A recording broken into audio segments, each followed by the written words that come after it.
Hello दोस्तों, स्वागत है आपका आपके अपने यूट्यूब चैनल लक्ष्य स्टडी में। आज हम देखेंगे बहुत ही महत्वपूर्ण स्टैटिक जीके के क्वेश्चन। तो पहला क्वेश्चन है, राज्यसभा का पहला अध्यक्ष सभापति कौन था? जो राज्यसभा होती है इसके पहले सभापति कौन थे? तो वे थे सर्वपल्ली राधाकृष्णन। और आर्टिकल 64 में कहा गया है जो राज्यसभा का सभापति मतलब जो अध्यक्ष होगा वो भारत का उपराष्ट्रपति होगा। ये किस आर्टिकल में कहा गया है? आर्टिकल 64 में। और भारत के पहले राज्यसभा के अध्यक्ष कौन थे? तो वे थे सर्वपल्ली राधाकृष्णन। लोक लेखा समिति में कुल कितने सदस्य होते हैं? जो लोक लेखा समिति होती है उसमें कुल कितने सदस्य होते हैं? तो उसमें होते हैं 22 सदस्य।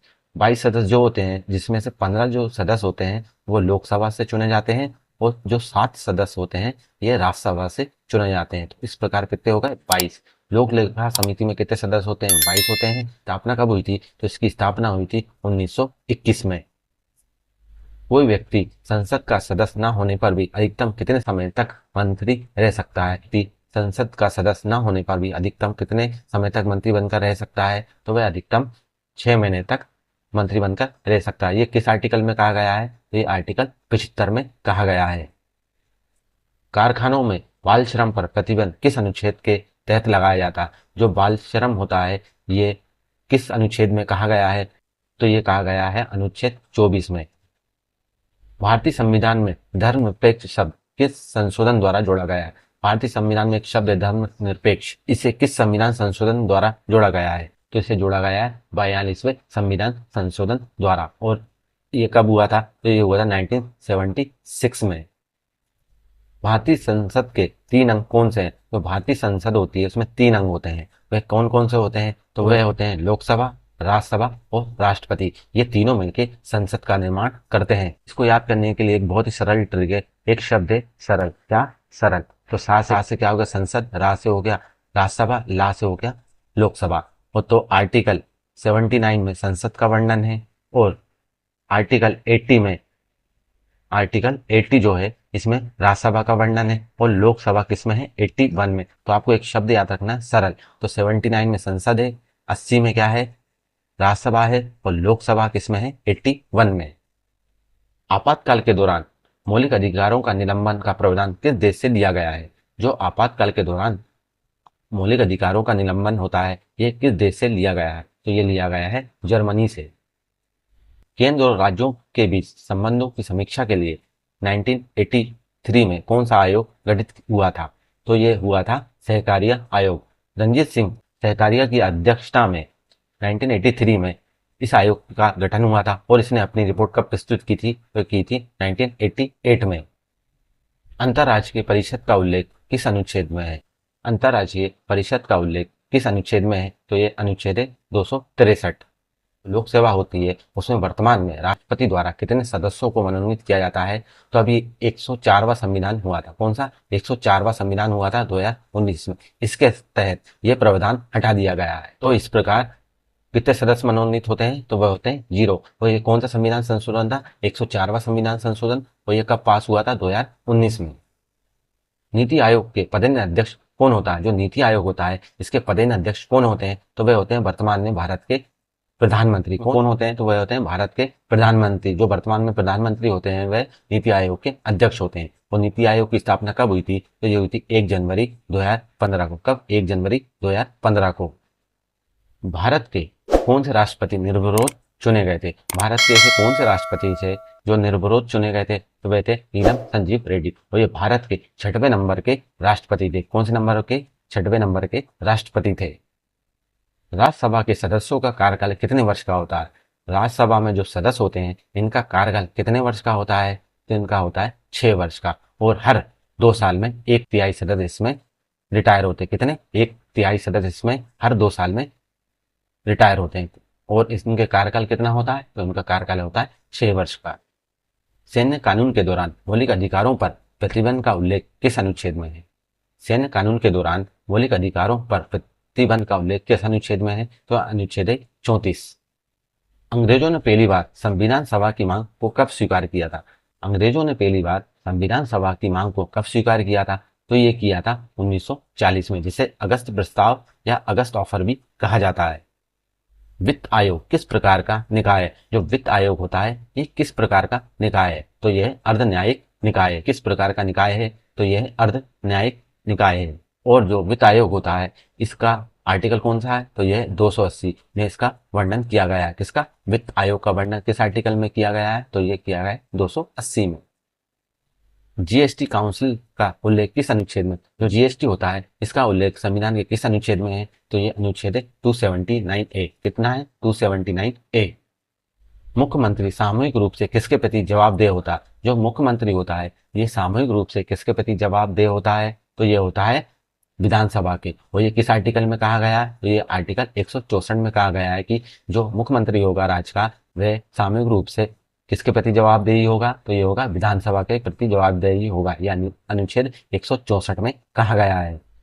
73वां संविधान संशोधन किससे संबंधित था? जो 73वां संविधान संशोधन था ये किससे संबंधित था? तो ये था पंचायती राज से। इस संविधान संशोधन द्वारा भाग 9 जोड़ा गया। कौन सा भाग जोड़ा गया? भाग 9 जोड़ा गया। और इसमें एक अनुसूची भी जोड़ी गई। वह कौन सी अनुसूची थी? 11वीं अनुसूची।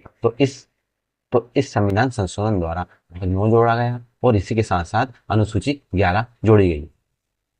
भारतीय संविधान के किस भाग में आपातकाल का उल्लेख है? जो भारतीय संविधान है इसके किस भाग में आपातकाल का उल्लेख है? तो ये भाग कौन सा है? तो ये भाग है 18। तो अनुच्छेद कहां से कहां तक आते हैं? तो इसमें आते हैं 352 से लेके 360 तक। 352 से लेके जो 360 तक अनुच्छेद हैं ये आपातकाल से संबंधित है। ठीक। और ये कौन से भाग में है? तो ये भाग 18 में है। भारत के पहले सिख राष्ट्रपति कौन थे? भारत के पहले सिख राष्ट्रपति कौन थे? तो वे थे ज्ञानी जेल सिंह। कौन थे? ज्ञानी जेल सिंह। सहकारिता आयोग में कुल कितने सदस्य होते हैं? जो सहकारिता आयोग होता है इसमें कुल 3 सदस्य होते हैं और इसका गठन कब हुआ था? 1983 में। कब हुआ था? 1983 में। और इसने अपनी रिपोर्ट कब प्रस्तुत की थी? तो ये की थी 1988 में। गठन कब हुआ था? 83 में, परंतु इनने रिपोर्ट अपनी दी थी 88 में। सामान्य न्याय और मुक्त कानूनी सहायता का उल्लेख किस अनुच्छेद में है? सामान्य न्याय और मुक्त कानूनी सहायता का उल्लेख किस अनुच्छेद में है? तो यह अनुच्छेद है 39A। कौन सा है? अनुच्छेद 39A।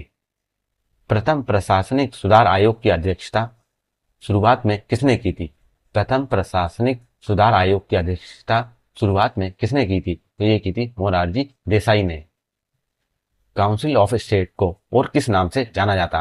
काउंसिल ऑफ स्टेट को और किस नाम से जाना जाता है? तो ये जाना जाता है राज्यसभा से। और इसे भारत का अपर हाउस भी कहा जाता है। क्या कहा जाता है? Upper house. किसको कहा जाता है? तो ये कहा जाता है राज्यसभा को। और इसका उल्लेख किस अनुच्छेद में है? तो मैंने आपको क्या बताया था? सरल एक शब्द है। तो सा से क्या हो गया? संसद, जिसका उल्लेख कितना है? 79 में। और राज से क्या हो गया? राज्यसभा, इसका उल्लेख है 80 में। और जो ला से क्या हो गया? लोकसभा। तो लोकसभा का कौन सा अनुच्छेद है? तो वह है 81। तो यहाँ पे क्या पूछा था मैंने आपसे? राज्यसभा का उल्लेख किस में है? तो ये हो गया राज से राज्यसभा और इसका उल्लेख है 80 में। हाउस ऑफ पीपल्स किसे कहा जाता है? हाउस ऑफ पीपल किसे कहा जाता है? तो ये कहा जाता है लोकसभा को। और इसे लोअर हाउस भी कहते हैं। किसको? लोअर हाउस किसे कहते हैं? तो ये कहते हैं लोकसभा को। और अपर हाउस किसको कहते हैं? तो वे कहते हैं राज्यसभा को। 16वें वित्त आयोग के अध्यक्ष कौन है? जो 16वें वित्त आयोग है इसके अध्यक्ष कौन है? तो वह है अरविंद पनगड़िया। कौन है? अरविंद पनगड़िया। दोस्तों वीडियो अच्छा लग रहा हो तो प्लीज एक लाइक एंड शेयर जरूर करें। और आपने अभी तक हमारे चैनल को सब्सक्राइब नहीं करा है तो प्लीज सब्सक्राइब भी कर लीजिए। बढ़ते हैं अपने नेक्स्ट क्वेश्चन की ओर। तो नेक्स्ट क्वेश्चन है, पहली बार अंतर्राज्यीय परिषद का गठन किस वर्ष हुआ था? पहली बार अंतर्राष्ट्रीय परिषद का गठन किस वर्ष हुआ था? तो ये हुआ था 1990 में। मौलिक अधिकारों में संशोधन करने की शक्ति किसके पास है? मौलिक अधिकारों में संशोधन करने की शक्ति किसके पास है? जो मौलिक अधिकार होते हैं इसमें संशोधन करने की शक्ति किसके पास है? तो यह है केवल संसद के पास। जो भारतीय संविधान में संशोधित करना है तो ये किस आर्टिकल में है? तो ये 368 आर्टिकल में भारतीय संविधान में संशोधन किया जा सकता है और ये केवल संसद कर सकता है। न्यायिक समीक्षा का सिद्धांत किस देश से लिया गया है? न्यायिक समीक्षा का सिद्धांत किस देश से लिया गया है? तो ये लिया गया है अमेरिका से। नगर पालिकाओं से संबंधित संशोधन कौन सा है? नगर पालिकाओं से संबंधित संशोधन कौन सा है? तो वो है 74 संविधान संशोधन। किससे संबंधित है? तो ये संबंधित है नगर पालिका से। और इसमें भाग कौन सा जोड़ा गया था? 9A और इसमें 12वीं अनुसूची जोड़ी गई थी। कौन से संविधान संशोधन द्वारा? संविधान संशोधन द्वारा 74। और वहीं पर 73 संविधान संशोधन था, ये किससे संबंधित था? ये था पंचायत से। भाग 9 जोड़ा गया था और इसमें 11वीं अनुसूची जोड़ी गई थी। वहीं पर अगला जो कौन सा था? 74 संविधान संशोधन। तो इसमें भाग कौन सा जोड़ा गया था? तो इसमें भाग 9 जोड़ा गया था और अनुसूची कौन सी थी? वह थी अनुसूची 12। भारत के कितने राज्यों में विधान परिषद पाई जाती है? भारत के ऐसे कितने राज्य हैं जिसमें विधान परिषद पाई जाती है? तो भारत में ऐसे कुल 6 राज्य हैं। वर्तमान में अभी तक 6 राज्य हैं जिसमें विधान परिषद पाई जाती है। कौन सा है? एक है यूपी, फिर है बिहार, यूपी बिहार, फिर है महाराष्ट्र, फिर है कर्नाटक। कौन सा? कर्नाटक। फिर क्या है? आंध्र प्रदेश। और फिर लास्ट में क्या आ गया? तेलंगाना। कहाँ कहाँ पर है? तो ये मिलेंगे आपको यूपी बिहार, महाराष्ट्र, कर्नाटक, आंध्र प्रदेश और तेलंगाना। सिंधी भाषा को 8वीं अनुसूची में किस संविधान संशोधन द्वारा जोड़ा गया था? सिंधी भाषा जो होती है इसको 8वीं अनुसूची में किस संविधान संशोधन द्वारा जोड़ा गया था? तो ये जोड़ा गया था 21वें संविधान संशोधन द्वारा। भारत की पहली अंतरिम सरकार कब बनी थी? तो ये बनी थी 1946 में। और इसमें कुल कितनी महिला सदस्य थी? तो इसमें थी 15 महिला सदस्य थी। 24 जनवरी 1950 को संविधान पर कितने सदस्यों ने हस्ताक्षर किए थे? 24 जनवरी 1950 को संविधान पर कितने सदस्यों ने हस्ताक्षर किए थे? तो ये किए थे 284 में। परंतु इसमें कितने सदस्य थे? तो इसमें थे 299 सदस्य थे और इसमें 284 लोगों ने इसमें हस्ताक्षर किए थे। यूपीएससी के सदस्यों की नियुक्ति किसके द्वारा की जाती है? यूनियन पब्लिक सर्विस कमीशन की जो सदस्यों की नियुक्ति होती है किसके द्वारा की जाती है? तो ये की जाती है भारत के राष्ट्रपति के द्वारा। मजबूत केंद्र के साथ संघीय व्यवस्था किस देश से ली गई है? मजबूत केंद्र के साथ संघीय व्यवस्था किस देश से ली गई है? तो ये ली गई है कनाडा से।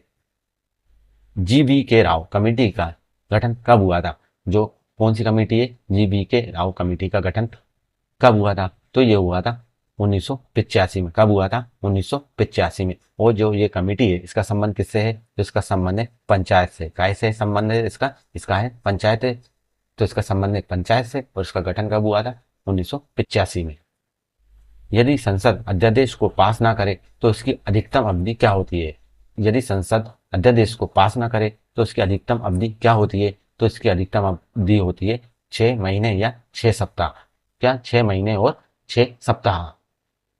भारत का सबसे पुराना उच्च न्यायालय कौन सा है? भारत का सबसे पुराना उच्च न्यायालय कौन सा है? तो वह कोलकाता हाई कोर्ट। और इसकी स्थापना कब हुई थी? 1862 में। तो ये भारत का सबसे पुराना उच्च न्यायालय कौन सा है? वो कोलकाता। और इसकी स्थापना हुई थी 1862 में। उपराष्ट्रपति के चुनाव का प्रावधान किस अनुच्छेद में है? उपराष्ट्रपति के चुनाव का प्रावधान किस अनुच्छेद में है? तो यह है आर्टिकल 66 में। कौन सा आर्टिकल है? 66। और जो भारत का उपराष्ट्रपति होता है वह राज्यसभा का सभापति होता है। वह राज्यसभा का सभापति होता है। यह आर्टिकल किस में कहा गया था? यह आर्टिकल 64 में कहा गया था। सुप्रीम कोर्ट की सलाहकारी अधिकारिता कहां से ली गई है? तो ये ली गई है कनाडा से। किसी बिल को कानून बनाने के लिए अंतिम औपचारिकता क्या होती है? किसी बिल को कानून बनाने के लिए अंतिम औपचारिकता क्या होती है? तो इसमें होती है राष्ट्रपति के हस्ताक्षर। जो विधेयक होता है, कोई भी विधेयक होता है, ये राज्यसभा और लोकसभा में पारित किया जाता है। इसके बाद अंतिम औपचारिकता होती है कि उस पर राष्ट्रपति हस्ताक्षर करें। दोस्तों, आपको वीडियो अच्छा लगा तो प्लीज एक लाइक जरूर करें और आपने अभी तक हमारे चैनल को सब्सक्राइब नहीं करा है तो प्लीज सब्सक्राइब भी कर लीजिए। मिलते हैं अपने नेक्स्ट वीडियो में। जब तक के लिए वंदे मातरम।